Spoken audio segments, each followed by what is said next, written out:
Hey book lovers, welcome back to my channel. My name is Mar, and for today's reading vlog, I thought I would take it back to the concepts that I started to do at the beginning of this year for this channel, and that is more themed reading vlogs and reading videos. For this week's video, I decided that I wanted to read Asian American fantasy books for the week, and so yeah, let's get into it. I'm going to share with you the books I'm going to be reading for this week, and maybe you'll get some recommendations out of this video.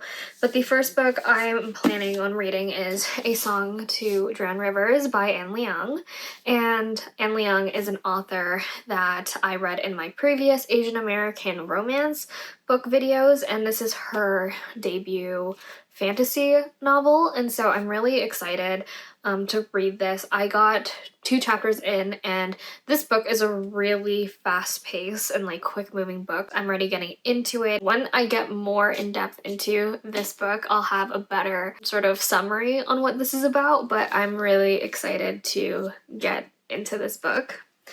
The second book I'm planning on reading is Iron Widow by Jiren J. Zhao. I don't know much about this book actually, but I do know it's like more so fantasy sci-fi inspired. I do know this is a young adult fantasy book, so I'm really excited to read it. Again, I've heard many good things about this book. I just haven't had time to pick it up till now. And then finally, the last book I'm planning on getting into is Jade War by Fonda. This is the second book in the Greenbone saga. So the first book is Jade City, and the second one is Jade War. And I did start reading this at the beginning of the year, back in like February, I believe, but I just couldn't get into the fantasy mood. And I was also annotating this book as well, so I have a lot of like annotations in here and all of that. So, but I think reading this, I think I'm not going to be annotating as much for this book. I'm super excited to jump back into the Greenbone saga. It's a really action-packed book series. It's very much Hong Kong sort of like mixed martial arts movie inspired, and so I'm really excited to jump back into this world. Come along with me as we jump into these Asian fantasy novels. Hopefully you get recommendations for yourself for this video. Going into 2025, my reading goals for this channel is to, uplift more Asian voices and Asian authors and all of that, and at the same time just, share my culture, because I think representation is so important. I think representation is super important, and finding books that truly resonate with you, whether it be the characters, the story, the themes, I think is really important. So yeah, come along with me and let's get started with this video.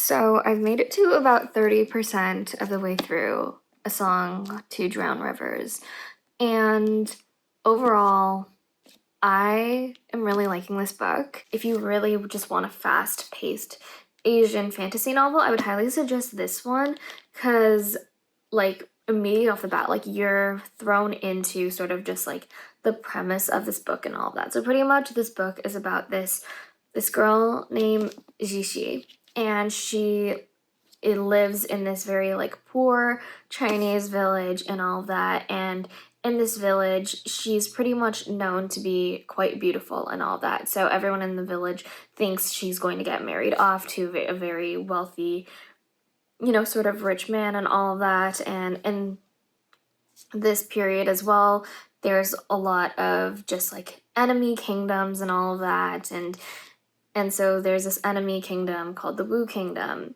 that has pretty much been terrorizing like every single village and like village people in this book. And so pretty much one day Jishi has a run-in with a young military advisor from a different kingdom, and he pretty much asks her to sort of train with him to become a spy in order to infiltrate this enemy kingdom and all of that. So she ends up going with him and trains with him and all of that with another one of her friends. It's moving really fast, and so that's what I kind of like about it. And the writing is so beautiful, but it's also very straightforward and easy to read. And like that's what I really like about Anne Liang books, is that she usually writes YA books. This is like her first go at like an adult fantasy book, and I think it's really well done. I think the writing is really well done, and I think with Anne Liang books as well is that she's really good at like structuring plot, and she's really good at descriptive writing. Those are my first kind of initial thoughts on A Song to Drown Rivers. I know this book has become really popular and everyone is saying good things about it, and I'm saying good things about it. So I'm excited to see where this book goes.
So I just finished reading A Song to Drown Rivers by Anne Liang, so I thought I would do my review on it. And usually for these themed videos, I sort of break down my rating, scoring system for each book, and for this specific themed video, I'm doing it based off of plot, characters, and fantasy elements. So the first category I have is plot, and pretty much this whole book, what I now have learned after researching the book, is that this book is a retelling of the myth of Jishi, or Jishu.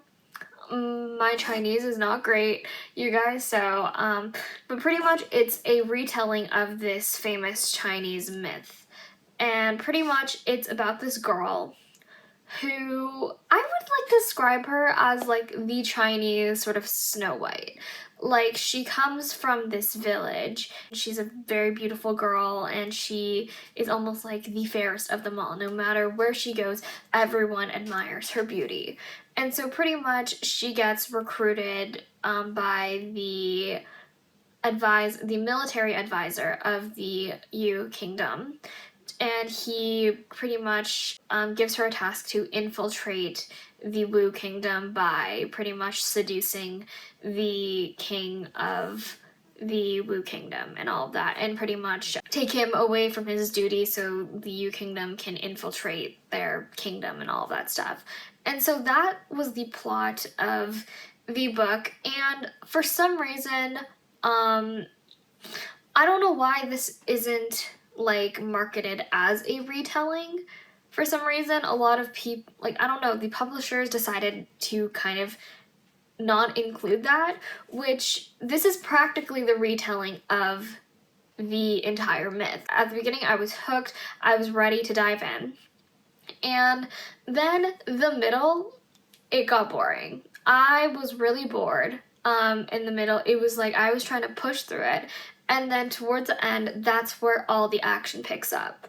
I don't think the plot was extremely well done. Also, it's like this book, I don't even think I would classify it as a, like, inspired by the tale of Jishi or whatever. Like, I would pretty much tell you it's an exact retelling. I gave the plot a 3. I would give it a 3.25 stars. In that it's like there's enough content that, you know, it's like you can read this book and you understand the plot and the plot moves fairly fast, but at the same time it feels rushed. It feels like there are a lot of moments that don't feel that important, that are like that take forever to get through, and then the ones that are important are really short, or things happen like off page that it's sort of like are supposed to make an emotional impact, but because they happen off page, the impact isn't there at all. So I was not really super impressed by the plot. I think it kind of slowed down in the middle of it and then it picked up again, but by the time it picked up, it was just at a point where I kind of just stopped caring about what was happening in the book. So unfortunately for me, I don't think the plot is as strong, and I also feel like with the writing of this book, it doesn't feel like an adult book. Like, it feels very much like similarly written to all of her young adult novels, but the thing with young adult is that because the target audience for young adult are teenagers, you kind of just understand that like the plots are usually faster paced. It just felt like the pacing of it all was young adult, and the writing also felt very much towards like a young adult audience rather than an adult audience. So it felt like it was geared toward, again, like individuals from the ages of like 13 to 18 rather than a group of people from 18 to 35. And I also feel like I felt like this book was also really rushed, if that makes sense. So I don't know, like for plot, I didn't love it as much as I thought I did. Next, for characters, I gave the characters a 3.5, and it's mostly due to the fact that it's just like they're there enough that it's like there's enough of the characters that they're fleshed out, you know their motivations, and you know it's like they're doing what their job is in the book. But at the same time, it was also like a lot of the characters fell flat, or there just wasn't a ton of character development. I feel like the female main character, she was likable, and you know, she at least like did a lot of stuff, but at the same time, it's just she wasn't giving what I was expecting. Like, I in a way was expecting a bit more of a like Mulan-esque character. And again, this is also me not knowing anything about the tale of Jishi, where it's like, if you're expecting a Mulan-esque character, you're not really going to get it. You're going to get more of a Snow White-ish character. Like, that is the best analogy I have when it comes to, or best comparison when I have to explaining the female main character of this book. And then there were also, like, secondary characters that were in this book that I simply just did not care about. Like, the main male character, liked him, but the thing is, he's not in the book for that long, and so it's harder to build an attachment to him when he only pops up maybe every like 5 chapters or so. And so for him, it was sort of like there's at the end of the book there's this really like emotional scene, and it's very much like driven by him, but it's just, for me, I did not feel it because I was like, I barely know anything about this guy, and so I don't understand the emotional appeal like when it comes to caring about like his feelings and all that. And then there were other characters that it's just they were there and they served their purpose, but they also weren't as fleshed out as they could be. So yeah, so for characters I give it 3.5.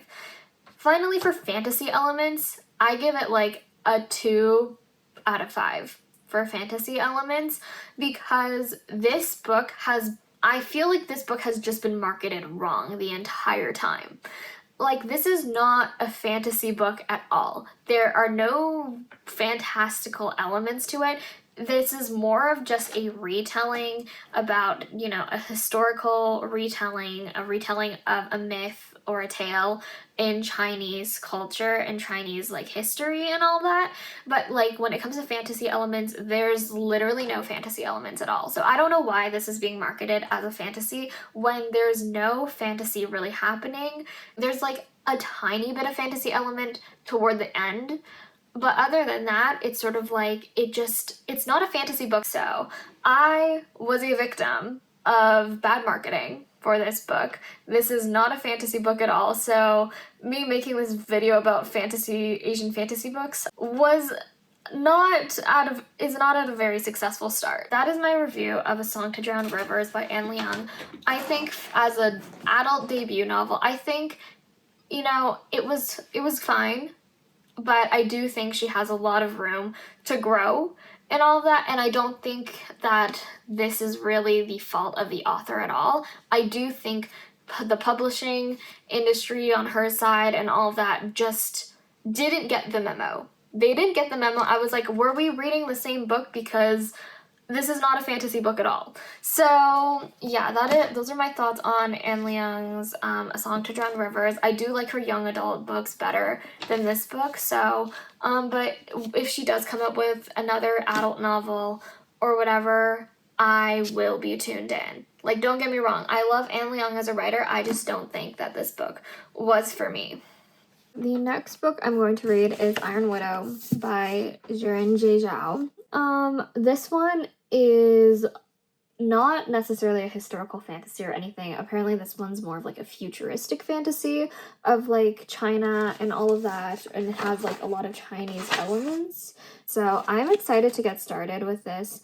I'm not sure how long it's going to take me to read. Like, towards the end of the year, I don't know why, but I like am a much slower reader. I used to like get through books like in a day or two. Now it takes me maybe like a week to get through books now. So I don't know if it's like if my brain is rotting or something, or it's just like, or what's happening. But yeah, I'm going to get started probably later tonight on this. And then if I have time for this video, I might start reading Jade War. Hey guys, so I lied. The next book I'm going to be reading is Jade War. I started the first chapter of Iron Widow. I couldn't get into it for some reason, so I decided to pick up Jade War, and I actually found the audiobook for this as well.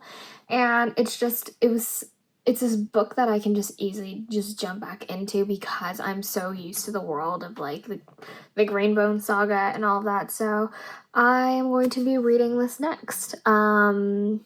Yeah, so for this video, you'll watch me read the Jade War. I think this one I am actually gonna get through quicker than I expected it to, and I feel like it's just mostly due to the fact that I'm like familiar with more of the characters and all that, and it's like I don't have to like rebuild the world from scratch in my brain.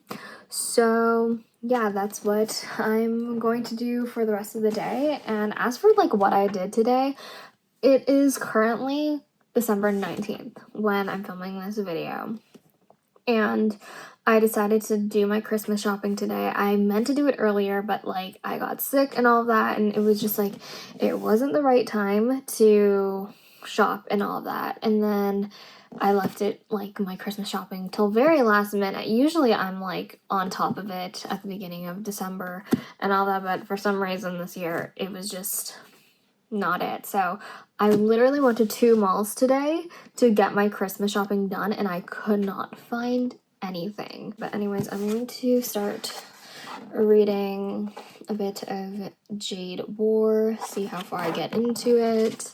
And yeah.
Hey guys, so it's been a couple days since I last updated you, but I managed to get to about 30% of the way through Jade War.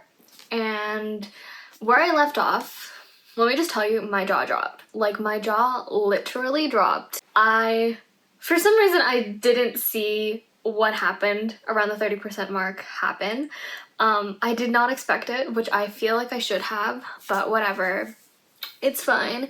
But yeah, I'm going to try to get through this as fast as I can, I guess. Like, this has actually been moving a lot quicker than I expected it to be, and also I found the audiobook for it, and I feel like when I find the audiobook for books, or when I find the audiobooks and I read along with it, it just like enhances my experience a lot more, and I've always been like that when I read.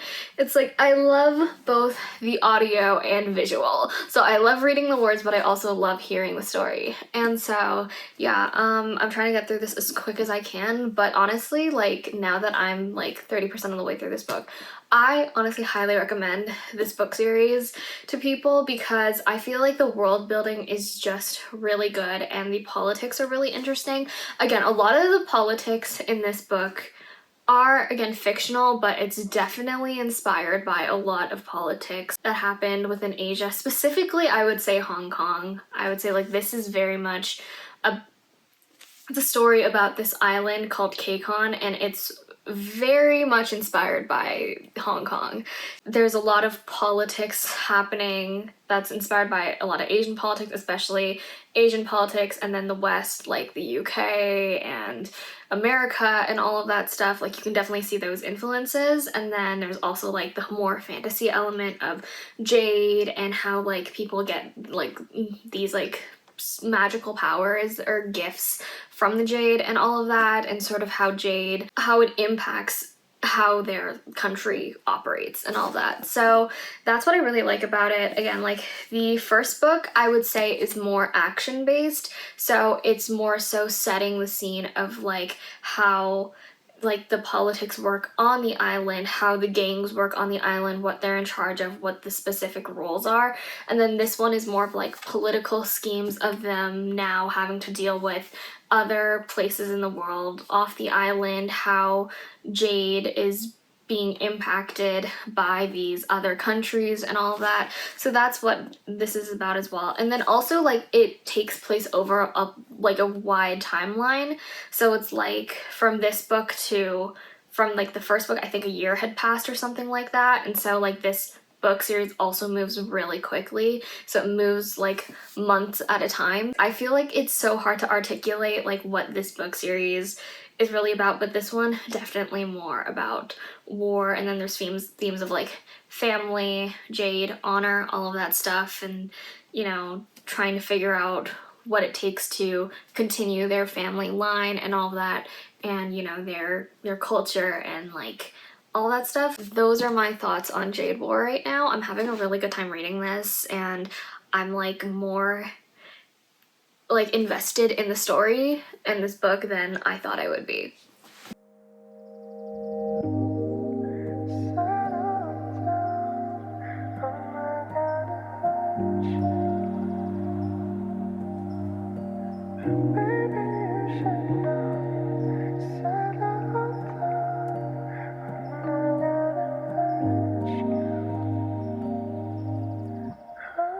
It probably seems like I've been sitting in bed all day reading my book, which low-key I have, but I have been doing other things. Don't worry, guys, but I am like 75% of the way through this book, and honestly, like the first like probably like 2/3 of this book move really slow, and now it's like picking up. Like the stuff that is happening in this book, kind of wild. This book, kind of crazy. I just finished Jade War, and I need to talk about it now that it's like fresh in my mind and all of that. So I'm just gonna do my little review. Again, I break it down into categories, so it's like characters, plot, and fantasy elements. So let's just get into it. For this book, because it's like the second book in the series, I kind of like have to tiptoe around like spoilers and all that, so I don't think this review is going to be as in depth. But characters, I'm gonna give it a 4.5 for characters. I loved all of the characters in this book. The thing with the Jade City or whatever this book series is called, the Greenbone Saga, the thing about this book series is that it's multi-point of view, so every single chapter it's from the point of view of like a different character. And for this series it works, but it starts to like not work when she adds like a random character. One thing about Fonda is that, like, for this series especially, there are a lot of main characters. There's at least 4 main characters in this book. And so you're following their journeys, but then every now and then she'll add the point of view of another character. And it gets to the point where it's like sometimes you're just like, you forget what character you're reading about, or you're kind of just like, why are you relevant? And then you read the chapter and then you're just like, okay, I guess like they're relevant, but then you kind of forget about them as you continue to read on about like the other characters' journeys and all that in this book series. But anyways, like the 4 main characters in this book series are Hilo, Shay, Andon, and Wen, I would say. And like they're all introduced in the first book, and the character development that all of them have in this book is really good, and like is done really well. Is really good. Like it's done really well, and like by the end of it you care about all of these characters and you care about all of their relationships and the dynamics between them. And so that's what I really like about these books, is that like in this series you genuinely start to care about the relationships. And I think even in the first book they're well established, but even in this book more, based off of like what each of the characters go through, you just care about it more, and it sets it up perfectly for the next book. And then yeah, so for characters, 4.5 stars. For plot, I would give this a 4 stars. I think for the second book, it does kind of have second book syndrome, in the sense of like, I feel like some things were either dived into like they're way too much, you know, or it was just like there was just a lot of exposition happening. I feel like with Fonda Lee, in a way, she kind of over explains what happens like politically in this book, that it's like I feel like it could have been shorter when it came to the political speak. Like I feel like because the world building is so specific, she thinks that she has to be specific when it comes to politics. It got to the point where it was just like, it was so political that like it was starting to become kind of a snooze fest. But like once you push through it and you got to maybe like 50-60% of the book, the action picks up again, and like all of the action scenes in this book literally like made my jaw drop. Not necessarily of like the writing of the action scenes, it was sort of more of like the outcome and the consequences of every specific like action scene. That's what makes this book so strong. It's like I feel like the writing for the action scenes, it's like, yeah, it's engaging, and like the sort of like the magical powers they have and how they use Jade and like all the powers they get from Jade, it's interesting to read about. But it's like, it's more so it's like what's the outcome that comes out of all these fights, or what's the outcome, what are the consequences that the characters go through after all of these action scenes. Like that's what makes this book series so like engaging to read, is because like you don't know how a fight's gonna end, you don't know what's going to happen to the characters. Like, are they going to be alive after, are they going to die? Like you don't really know. And so that's what I really liked about the plot. I feel like there was again a lot of like world building in this one as well. The first book was more so like world building about the island of K-Con, where all the characters are from. This one expands to more of like the world, and so it's a lot of explanation as to like how other countries in this book operate. But yeah, for plot though, give it a 4 stars. It was still very enjoyable. I do wish there were a bit more action scenes, but one thing about it is that all of the action scenes in this book like truly made an impact. So yeah. And then finally we have fantasy elements. So fantasy elements, I would give it I would guess a 4 stars as well. I do think that because there's less action in this book, the fantasy elements don't really like shine as much as it like they do in the first book. But this book series, again, most of the fantasy elements comes from like the jade, like the theme of jade, and how like on this island, like jade is accessible but for people on this island, but also it's reserved for specific people, you know, so it's for specific people who are very loyal to either one of the clans that are on this island, or it's, you know, passed along through generations of families and people in these families and all of that. Like they're almost like heirlooms that, you know, it's kind of like with great power comes great responsibility. Like it's in their tradition and in their culture to know how to use jade and to, you know, how to become a green bone. That's like, a green bone is someone who has magical powers, I guess. So it's like they already know this responsibility, and then in this one it's kind of brings up the point of like, well, what if this jade was distributed to other people around the world who also had that ability?